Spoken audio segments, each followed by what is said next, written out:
Chris hadn't slept. How could he? Every time he closed his eyes, he heard it. The voice. Not words exactly, more like a presence, a weight pressing against the inside of his skull, whispering in a language he didn't understand but somehow felt. Come back to us, Christopher. Come home. He sat on the cabin porch, wrapped in a blanket, watching the sun rise over the frozen lake. The cold didn't bother him anymore. In fact, he barely felt it. That should have scared him more than it did. Sam had fallen asleep around 4 in the morning, curled up in the chair beside him. She'd refused to leave him alone. Even now, exhausted and shivering in her sleep, she stayed. Chris looked down at his hands. They looked normal, felt normal, but he knew something was wrong. The voice had been quiet for the last hour. Maybe it was tired. Maybe it was waiting. Or maybe it was just letting him think he had control. You're still awake. Chris looked up. Tyler stood in the doorway, 2 mugs of coffee in his hands. Couldn't sleep, Chris said quietly. Tyler handed him one of the mugs and sat down on the porch steps. For a moment, they just sat there in silence, watching the sun paint the snow gold. How bad is it? Tyler asked finally. Chris took a sip of coffee. It tasted like ash. Everything tasted like ash now. I can hear it, all the time. It's not loud, but it's always there, like someone standing right behind me, breathing on my neck. What does it say? Chris hesitated. It wants me to come back, to the seal. It says I belong to it now. Tyler's jaw tightened. You didn't touch it. Sam pulled you back. I know, but I listened. I wanted to touch it. For just a second, Chris trailed off, staring at his coffee. I wanted to. That was the truth he hadn't told anyone yet. When the voice had called his name at the seal, part of him had wanted to answer, had wanted to reach out and touch that cold stone just to see what would happen. Maybe that was enough. Maybe wanting was the same as doing. Mia woke to the smell of coffee and wood smoke. For a moment, she forgot where she was. Then it all came rushing back. The cabin, the journal, the watcher, the ritual. Addie appearing in a pillar of light like something out of a movie. They joined a war, a real, actual war between celestial guardians and demons. She sat up slowly, her body aching. They'd stayed up until dawn talking with Addie, asking questions, getting answers that only led to more questions. Mia's brain felt full, overloaded with information she didn't know how to process. Tyler was already up. She could hear him and Chris talking quietly on the porch. She found Sam in the kitchen, making eggs. Morning, Sam said without looking up. Her eyes were red. She hadn't slept either.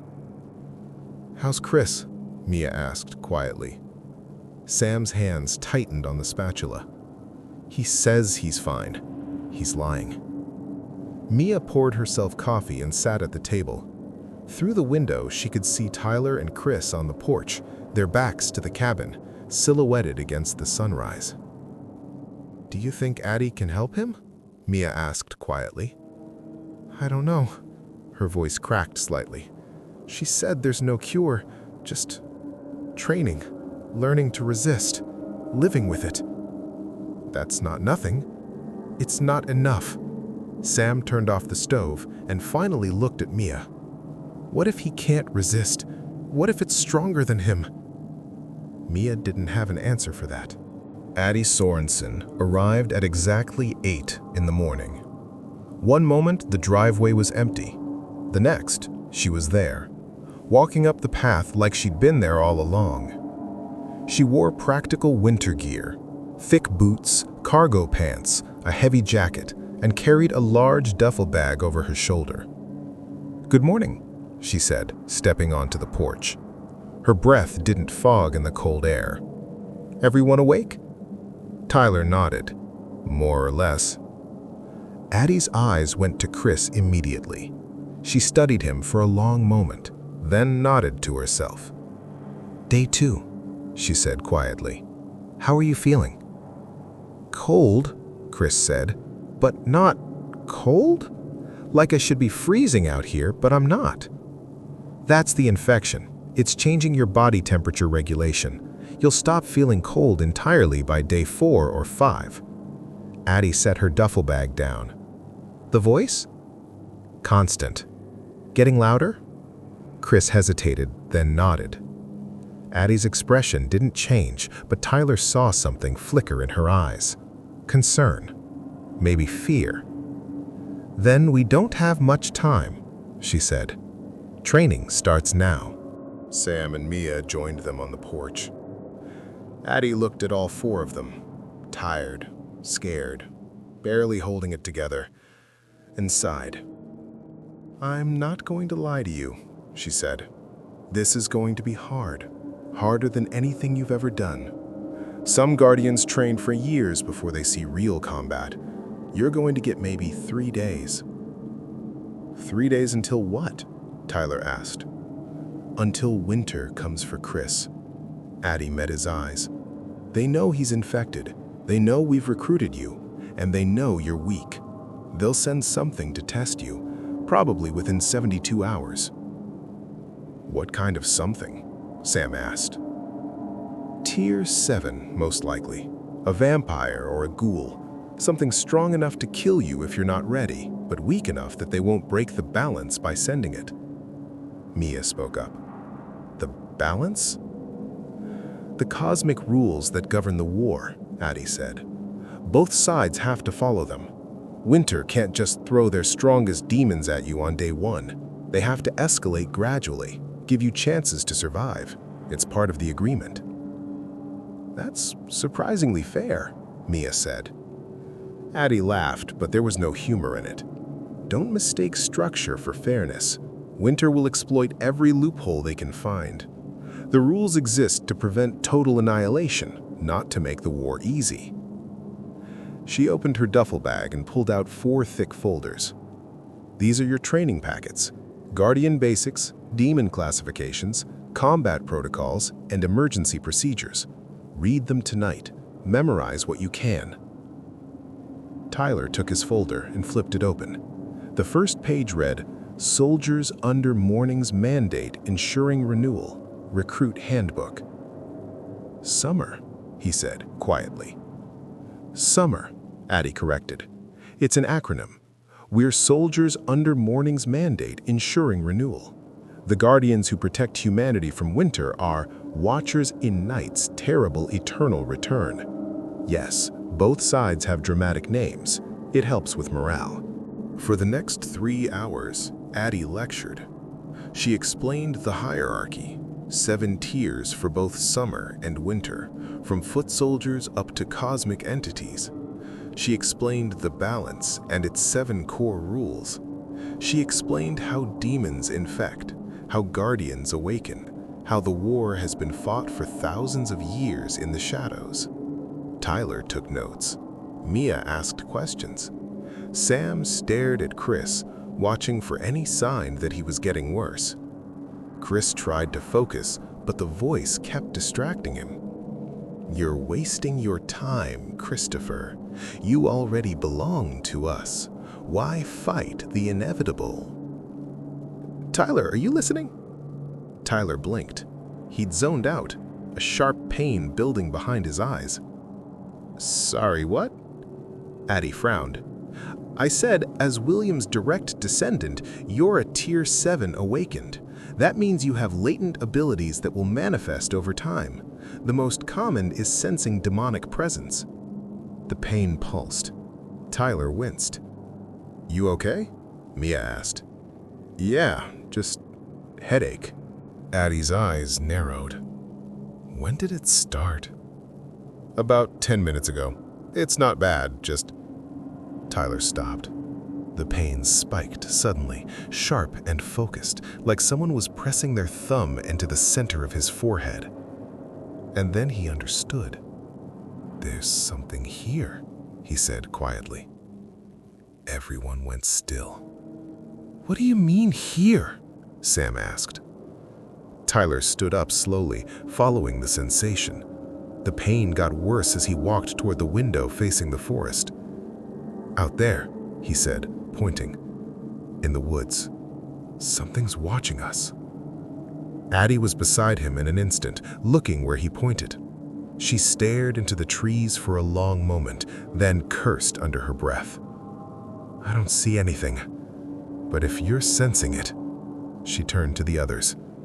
"Everyone inside, now." "What is it?" Mia asked. "I don't know, but if Tyler's abilities are manifesting this early, it means whatever's out there is close, really close." They moved quickly, gathering the folders and coffee mugs, heading for the cabin door. Tyler took one last look at the forest. Between two massive pines, barely visible in the shadows, something tall and thin stood perfectly still, watching. They spent the afternoon inside, going over the training materials while Addie kept watch at the windows. Whatever had been out there was gone now. Tyler's headache had faded to a dull ache, but they all knew it would be back. "Okay," Addie said, closing her folder. "Let's talk about what you're actually capable of right now, which is not much." She looked at Tyler first. "You're Tier 7 awakened. Your primary ability is demonic sensing, which you've already experienced.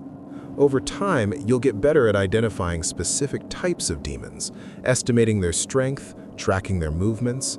Right now, you just get headaches when evil is nearby. Useful, but not combat ready." Tyler nodded. His head still hurt. Addie turned to Chris. "You're complicated. The infection is giving you abilities, but they're not yours to control. Winter can use you as a conduit. They can see through your eyes, speak through your mouth, potentially control your body if the infection progresses far enough."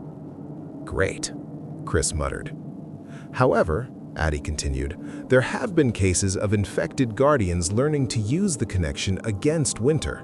It's rare, dangerous, and requires incredible willpower, but it's possible. That's what we're going to try to teach you." Sam spoke up. "What about us? Mia and I weren't descendants. We weren't chosen."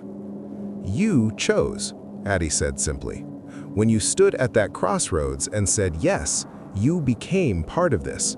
The balance doesn't care about bloodlines as much as it cares about consent. You chose to fight, so you'll be given the means to fight." "What does that mean?" Mia asked. "It means your abilities will manifest based on who you are, what you need, and what the war requires. Some guardians are fighters, some are healers, some are researchers, strategists, support roles." Addie smiled slightly.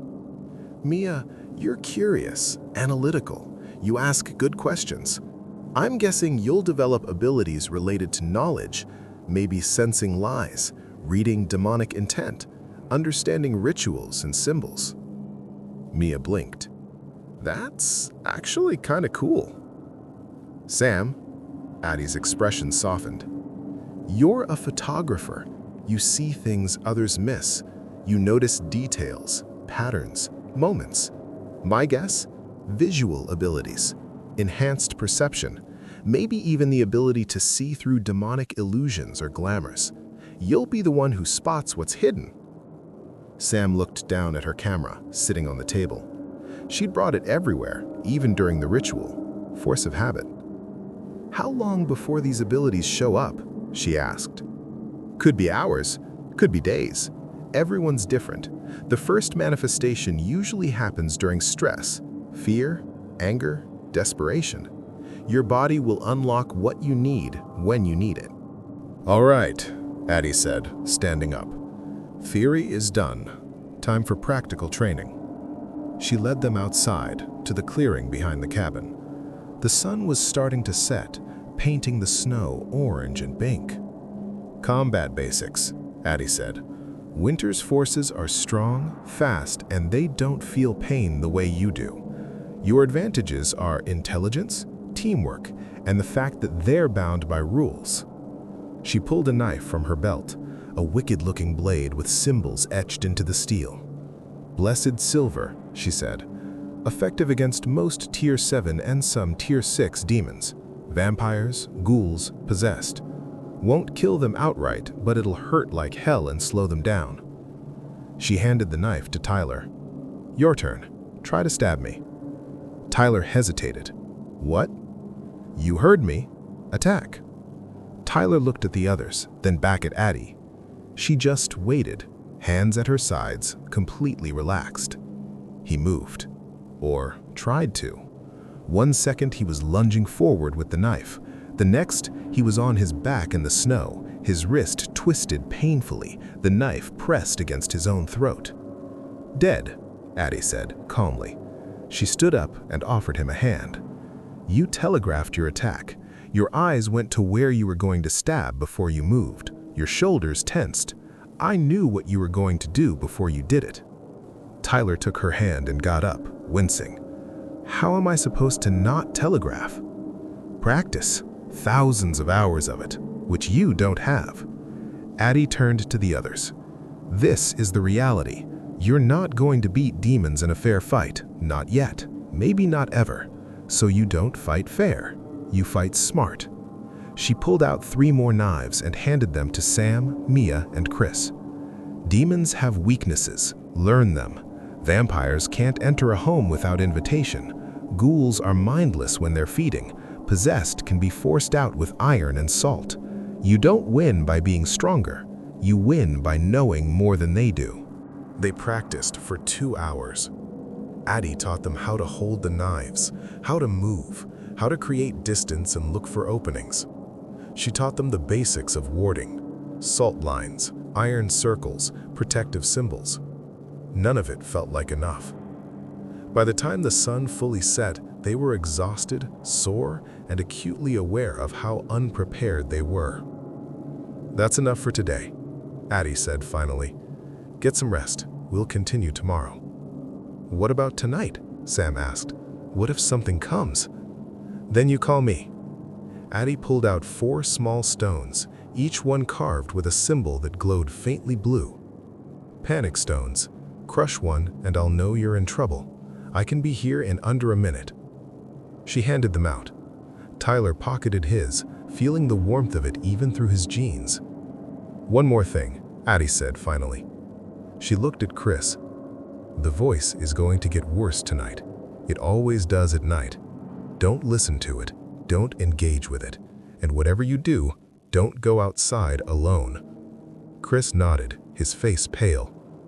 Addie left as quietly as she'd arrived. One moment she was there, the next she was gone, like she'd never existed at all. The 4 of them stood in the clearing, alone, as the last light faded from the sky. "Well," Tyler said finally, "that was terrifying." "Yeah," Mia agreed, "but at least we're not going in completely blind." Sam was still watching the forest, her camera in her hands. "She said something's coming," she said quietly. "Within 3 days." "We'll be ready," Tyler said, trying to sound more confident than he felt. Sam finally looked at him. "Will we?" Tyler didn't answer, because honestly, he had no idea. They ate dinner in near silence. Chris picked at his food but didn't eat much. Everything still tasted like ash. Mia had made pasta, something simple and warm, but Chris couldn't finish more than a few bites. The voice was back. "You're weakening, Christopher. Your body knows what it needs. Why deny it?" "Chris?" He looked up. Sam was watching him, concerned. "You okay?" "Yeah," he lied. "Just not hungry." After dinner, they tried to stay busy. Tyler read through his training packet, highlighting key sections. Mia organized the journal entries they'd discovered so far, looking for patterns. Sam cleaned her camera equipment, methodically checking every lens. Chris sat by the fire, staring into the flames, trying to ignore the whisper that had become a constant presence in his skull. Around 10 o'clock, Tyler's headache came back. This time, it was worse. He stood up abruptly, his hand going to his temple. "Tyler?" Mia asked. "It's here," he said. "Whatever was watching us earlier, it's closer now."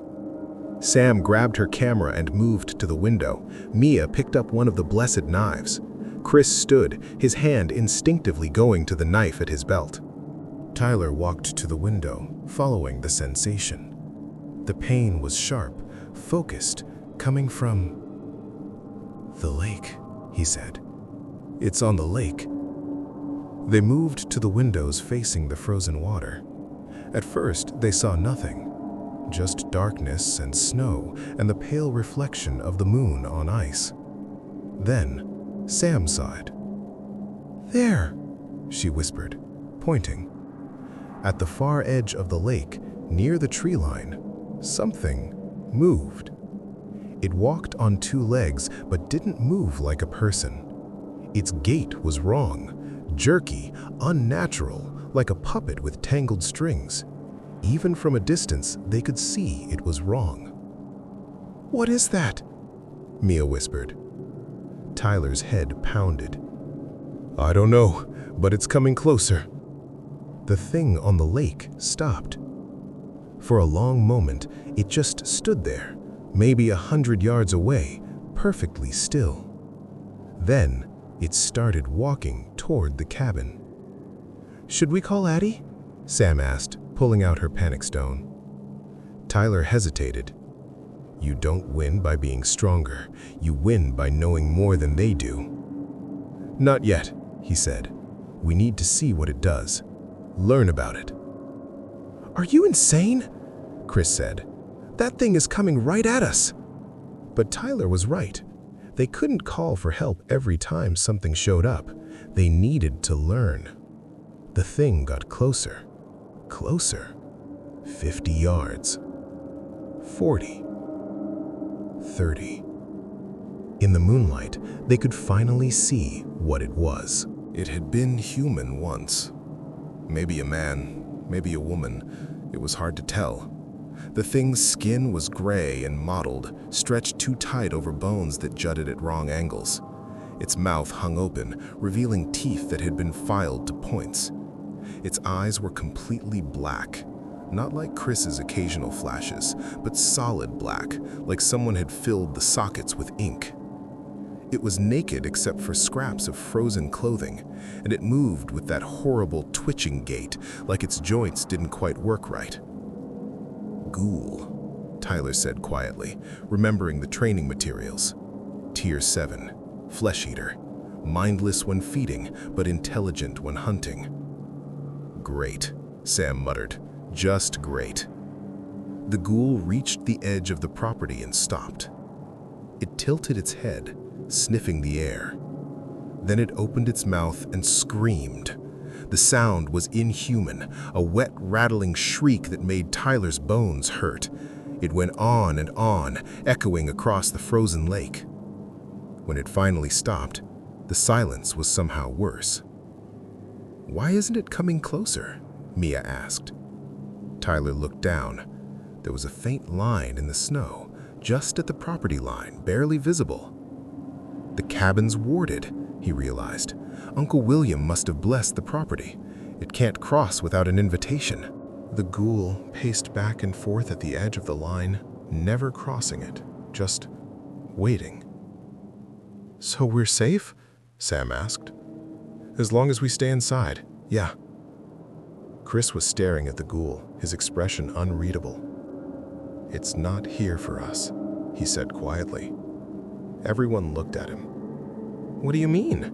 Tyler asked. "It's here for me." Chris's voice was flat. "Winter sent it. They want to see if I'll come out, if I'll listen." As if in response, the ghoul stopped pacing and locked its black eyes on Chris. It smiled. Then, from the forest behind it, more movement. 2 more ghouls stepped onto the ice. Then 3 more. 6 total now, all standing at the property line, all staring at the cabin. "Okay," Tyler said. "Now we call Addie." He pulled out the panic stone and crushed it. For a few seconds, nothing happened. Then the air beside them split open and Addie stepped through like she was walking through a door.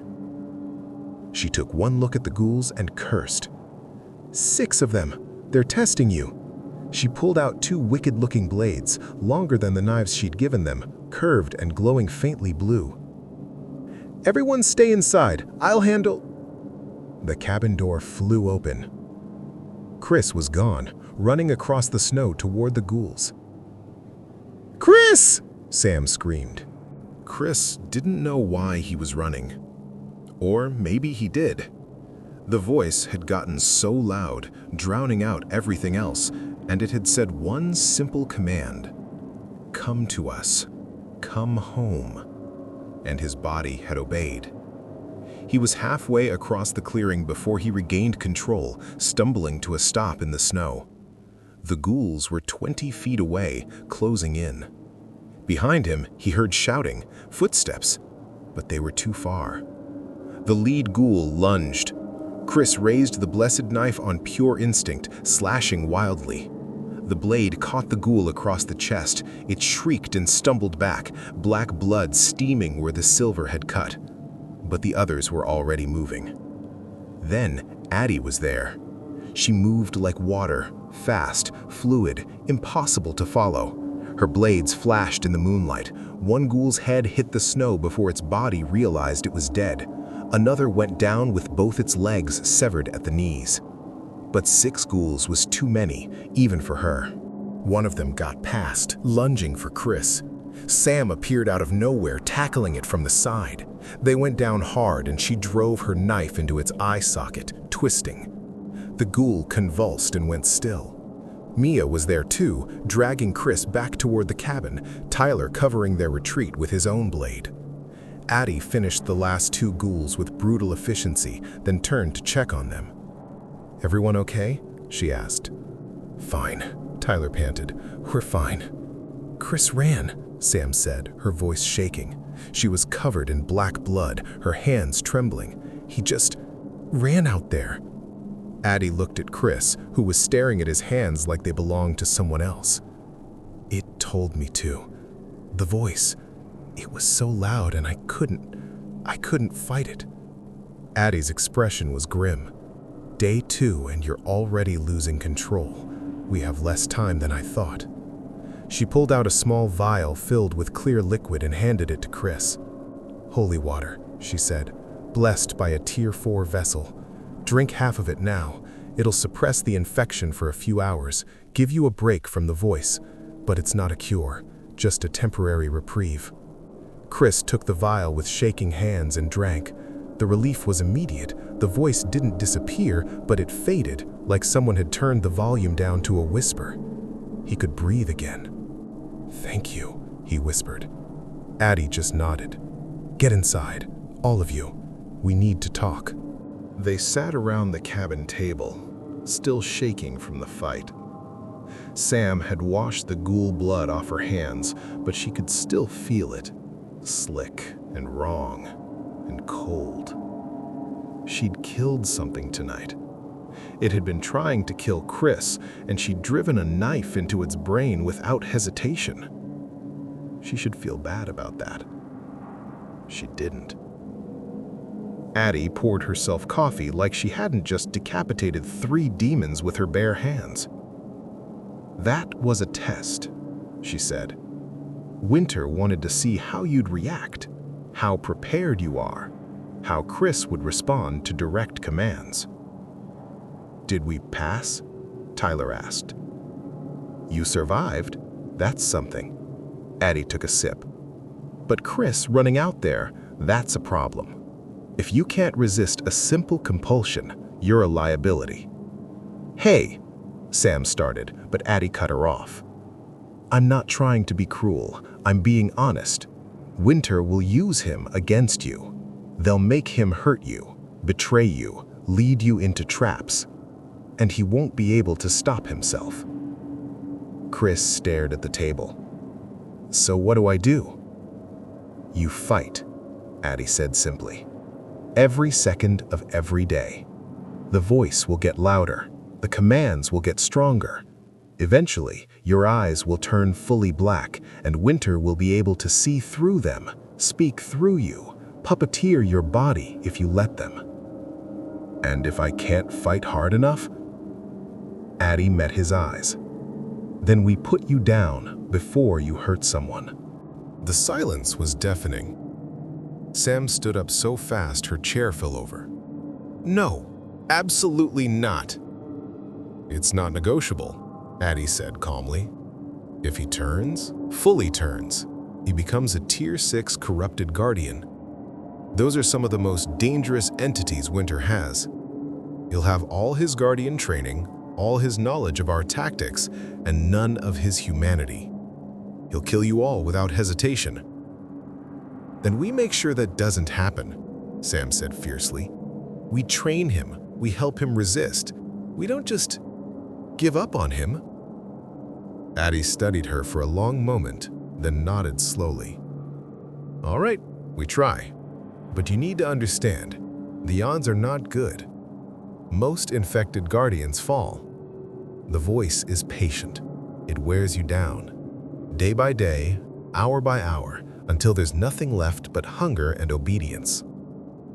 Most isn't all, Mia said quietly. You said there have been cases of infected guardians learning to use the connection. How? By accepting it, Addie said calmly. Not fighting against Winter's presence, but living alongside it. Becoming a conduit they can't fully control.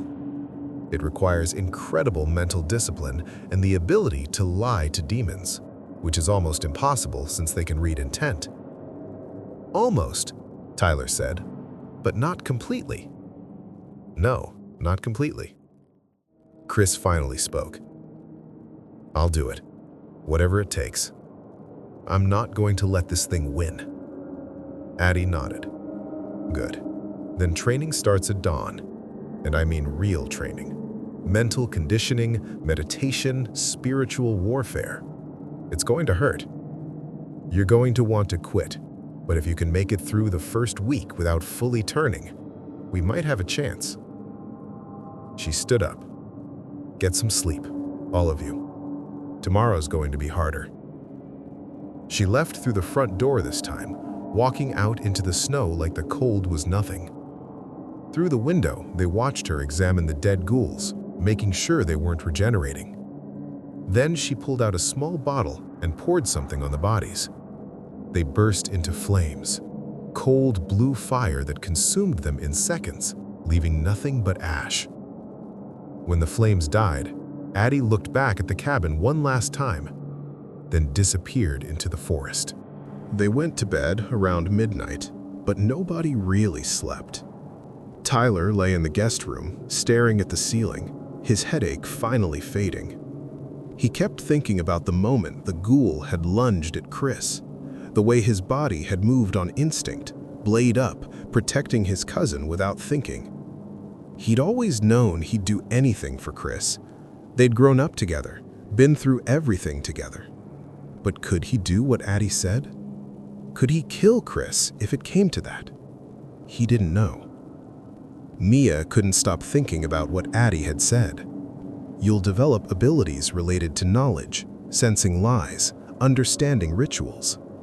She'd always been the one who asked questions, who wanted to understand how things worked. Even now, terrified and exhausted, part of her brain was cataloging everything they'd learned, organizing it, looking for patterns. There was so much they didn't know yet, so much Uncle William had discovered that was locked in that reactive journal, waiting for them to trigger the right experiences. She needed to read more, learn more, because knowledge was going to keep them alive. Sam sat by the window in her room, camera in her lap, watching the forest. She'd killed something tonight. The memory kept replaying, the ghoul lunging for Chris, her body moving before her brain could catch up, the sickening feeling of the knife punching through bone and into brain matter. She'd expected to feel horrified, guilty, traumatized. Instead, she just felt determined. Chris was infected. He was hearing voices, losing control, potentially turning into something that would try to kill them. And she wasn't going to let that happen. Whatever it took, however long it took, she'd save him.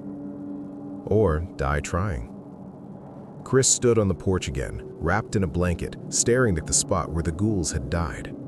The holy water had given him a few hours of peace, but he could already feel the voice starting to creep back in. "You can't run forever, Christopher. You can't fight us. We're already inside you. We've always been inside you. You just didn't know it yet." He closed his eyes and tried Addie's breathing technique. In for 4, hold for 4, out for 4. Center yourself. Find the quiet. It helped. A little. But the voice was right about one thing: he couldn't run forever. Eventually, he'd have to face this. Really face it. And he had no idea if he was strong enough. Behind him, the cabin door opened. Sam stepped out, wrapped in her own blanket.